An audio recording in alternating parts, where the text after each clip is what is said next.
Greetings. It is I, Foolish. I gotta put all my stuff away from earlier hijinks. I'm doing a video today, mostly because somebody aggravated me. And you'll come to realize that I do my finest work when I'm aggravated. I have practiced patience for many, many years now. And I actually find myself more of a laid-back person than I thought possible. But even I become aggravated. Generally, if it's someone I know, like it's one thing to get aggravated at like traffic or whatever. If it's someone I know, man, you know, I cut tons of breaks. Tons of breaks. So when it's gotten to the point where I notice an established pattern of something, and I address it, and then it continues to happen, I don't even actually bother getting mad at the person. But what I do is I use that aggravation for myself, like to get something I want to do done. And it's been like that for as long as I can remember. I don't freak out on people. I don't give people wet fur. I don't, unless it's super serious, like I just don't. Because first of all, I follow a code of conduct that no matter how I feel, physically or mentally, there are certain things I just won't do. Second of all, what people do isn't really personal. It's either like they're in a weird place in their life, or, you know, they are being unskillful, which honestly, I've never met anyone that can credibly throw stones at another for being unskillful, because we all have work to do. Let's be real about that. I try to leave people to their own devices. A lot of times I give people space. I'm just like, well, they're obviously working through something or whatever that's making them act like a gigantic beehole. So, you know, I'll check back in with them later. A lot of things get resolved just by doing nothing. Time resolves a lot of things. And also, my memory isn't that great. So if I address an established pattern with someone, it's happened enough times for me to remember that it happens. And if that's the case, you are in a world of peace, because, you know, I blow off so much and I just don't pay attention to a lot of stuff. I don't take things personally. So if you've established a pattern with me that I do not like, we're going to be talking about it. I tell people, I'm like, listen, if I can remember, you know, 3 or 4 times that you've done something, then you've done it like 10 or 12 times. That's just how it go.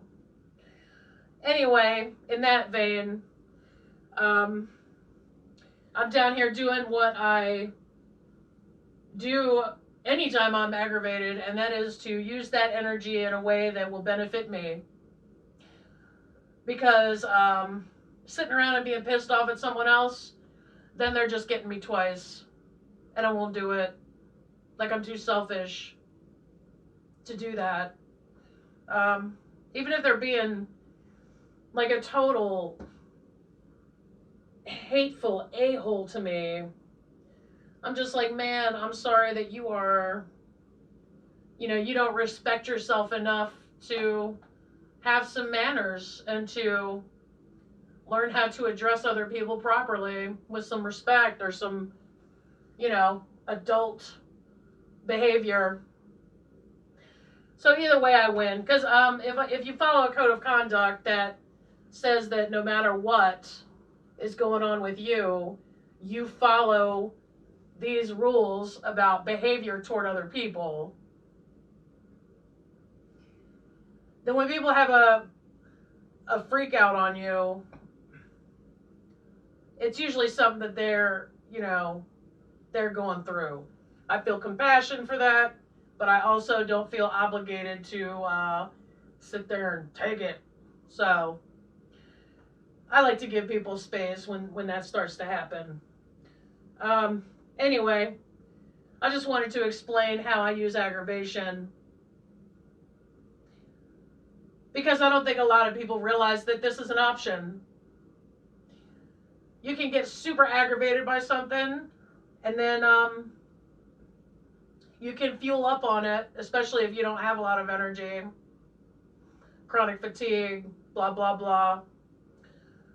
And then you drop the source of the aggravation. You move away from it. You detach from it. You let it go, is what I'm saying.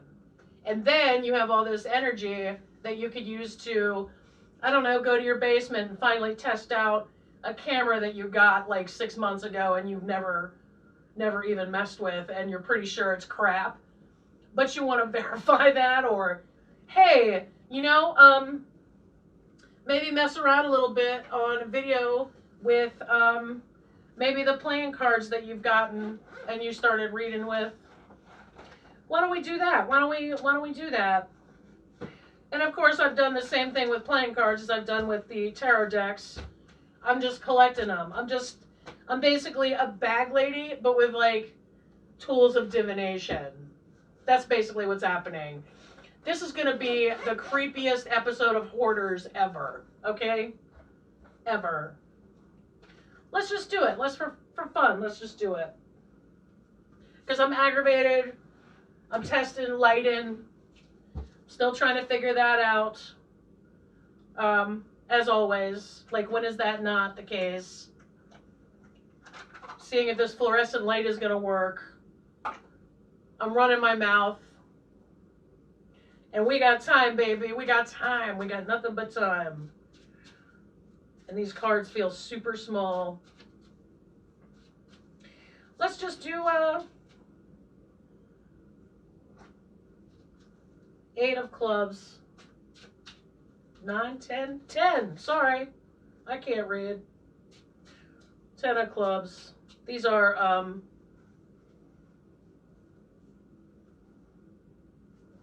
super fancy, right? But a little hard to read for old people. But then the backs have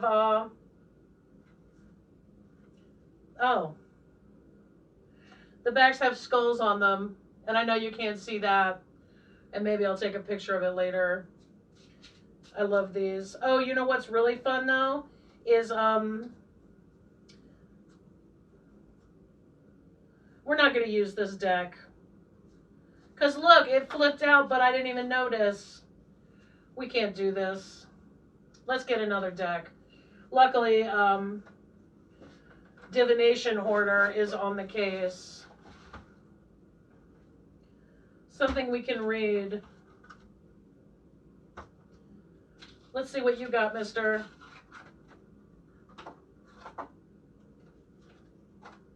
Something we can read. Something we can see. Thank you for your assistance, guys. It's not you, it's me. It's my challenged old people vision. We'll talk again. Don't worry. You'll have your time in the spotlight. Okay, that's a Joker. I've been using this. As you can tell, I've been using it because it's got my tabs. See? I have been doing this quite a bit lately, and I'm actually enjoying it. I had this book forever ago. I found it, a used copy of it, and I ordered it. And it was a Raymond Buckland type book. The Secrets of Gypsy Fortune Telling. And I used to use it all the time. Mostly for the dice section. I love the dice, so I got my dice here. I got a copy of that book that I had forever ago that I really loved working with. My questions back then, and the same with the tarot too. My world was just so small then, and I was super in my ego. I was in my ego, and my relationships were not. Let's just say I hadn't cooked yet, you know? No shame. No shame. Just, you know, I hadn't gotten there yet. Nice thing about playing cards, though, is there is no reverse for these. No reverses. Let's just see. 3 cards, right? Just for fun.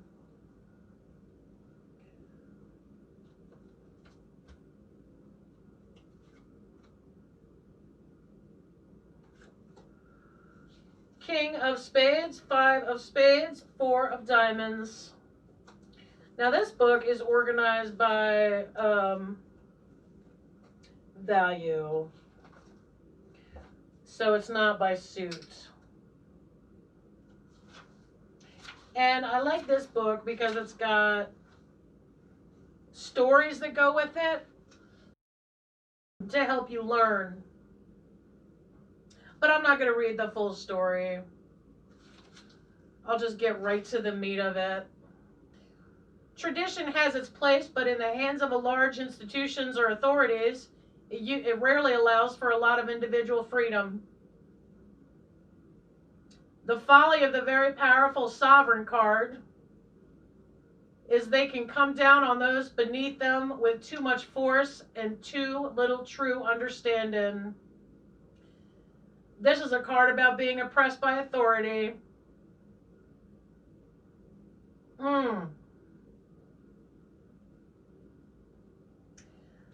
This is a card of people in power getting it wrong or not being merciful.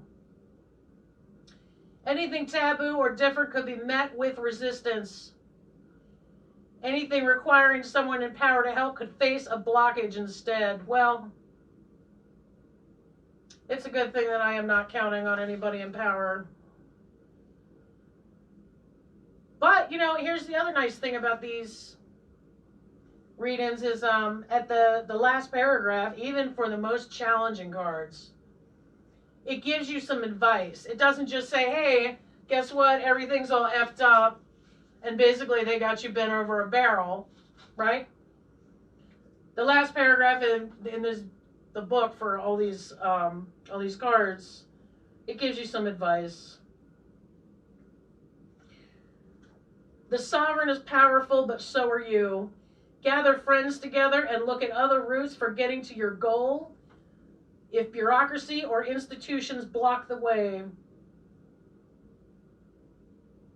Rely on traditional ways to bring a known route forwards to the situation. This is a strong power, and chaos will find it very difficult to overcome its slow and unimaginative rules. That's interesting, right? 5 of Spades. Spades. And this is just, I'm treating them like tarot cards right here because I'm still learning the framework for the playing cards is different, okay? First of all, you're supposed to read the first 2 before you look at the third card, okay? From what I'm gathering. The second thing is the numbers and the values on the card mean something. It's almost like, you know, how you look at the tarot card and you look at like the pictures and you're like, well, that's a sunflower, so that's, you know, it means bold movement or whatever.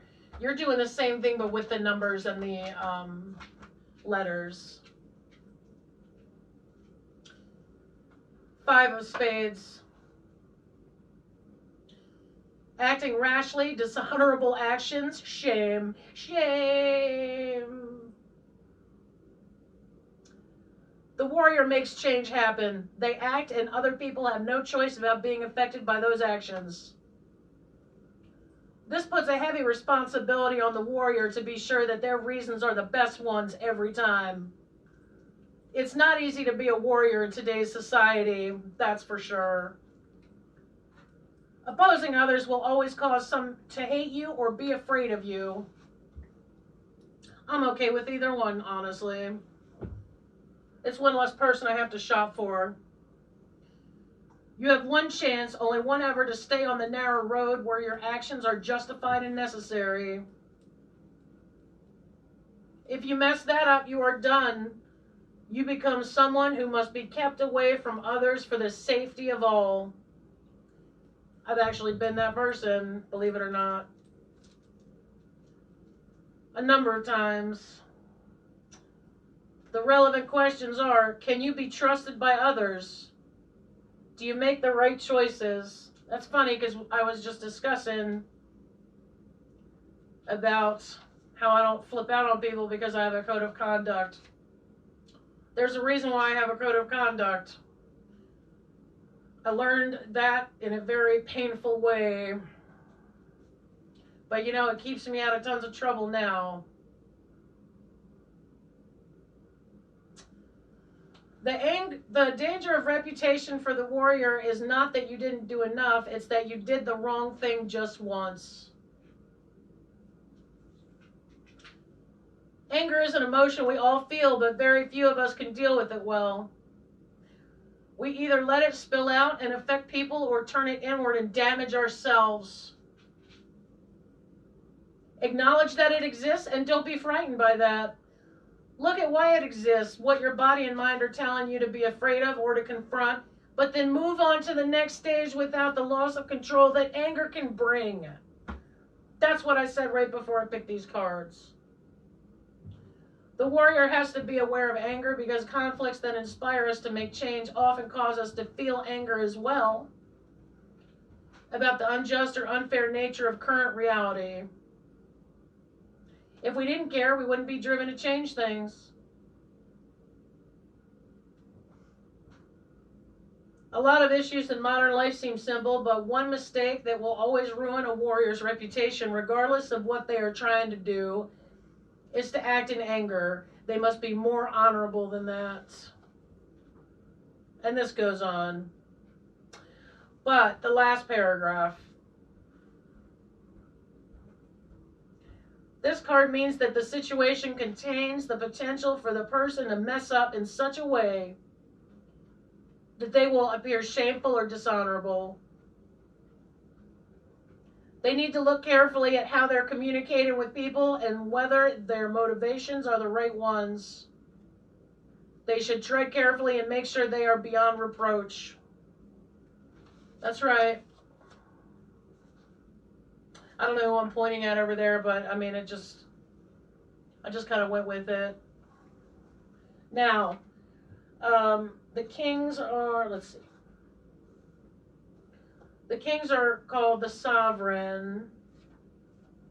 The fives are called the warrior, which, I mean, that's kind of like tarot, right? The threes are the healer. Here we go. This is, oh my God, this is kind of weird. I'm a little weirded out right now. I mean, maybe other people have, you know, it's just, the cards just say something to them so often that they kind of, it doesn't really freak them out anymore, but I'm never gonna not, I'm never gonna try to play off like I'm not weirded out at all. If I'm weirded out, I'm gonna say it. Right now, I'm a little weirded out, and I have been for like the past 2 weeks. These cards are just, they're kind of freaking me out in a good way, you know? The lover teaches us to love ourselves and also love the one person who fits us. Oh, it's not even the 3, it's the 4, you ding dong. funny. Fours are, what are fours? I'm never going to try to play off the fact that I'm a dumbass either. But don't worry, I'm a self-loving dumbass. Don't worry. The fours, the smith. The smith is a blacksmith using skill to bring many elements together according to a plan, creating something new and eventually collecting the reward for their hard work. Calm and stable. Their tools are solid, heavy, unyielding, and are linked to the home, work, and money. The smith can be any gender, but is always a figure of calm stability.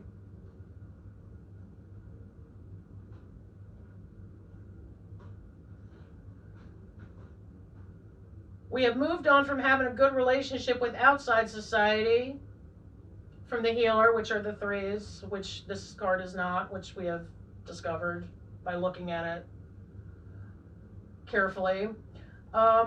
And now we have to decide what we're going to build in that society that we are currently having a good relationship with. A smith creates, has a career, makes long-term plans for earning, and in doing so produces items which support the whole community. Wow, it's amazing what not being an asshole to everybody can do for you, right?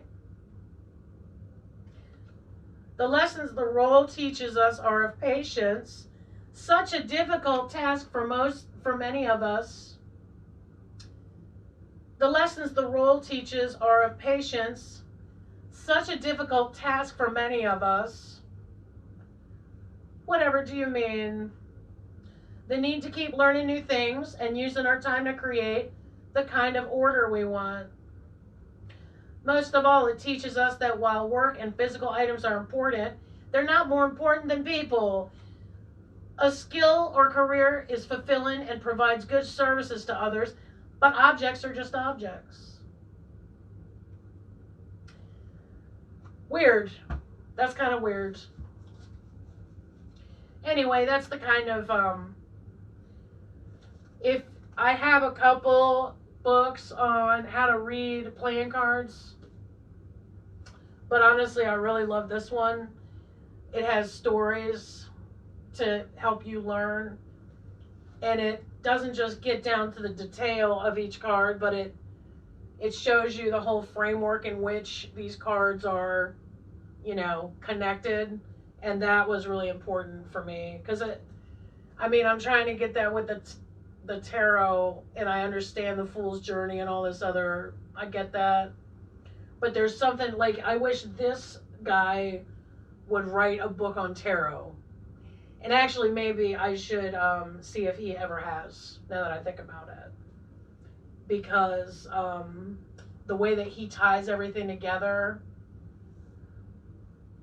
I've been having a ton of fun with this. So, anyway, if you're interested in doing playing card divination, or, you know, just talking to yourself with them, which is basically what I'm doing down here. I mean, I love doing reader comments and stuff, but like the stuff you don't see on my videos, a lot of it is just me talking to myself, which a lot of times is necessary because, you know, if you have like an appointment with someone that you're supposed to talk to, and then for whatever reason that appointment gets canceled, you know, what are you supposed to do then? Well, grab your cards, you know, talk to your own self.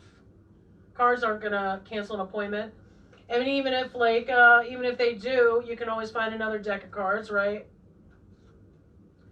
Exactly. Well, thank you for joining me during this extremely productive and effective temper tantrum. I feel like we're all leaving this temper tantrum with more than what we came here with. And I will see you at another time.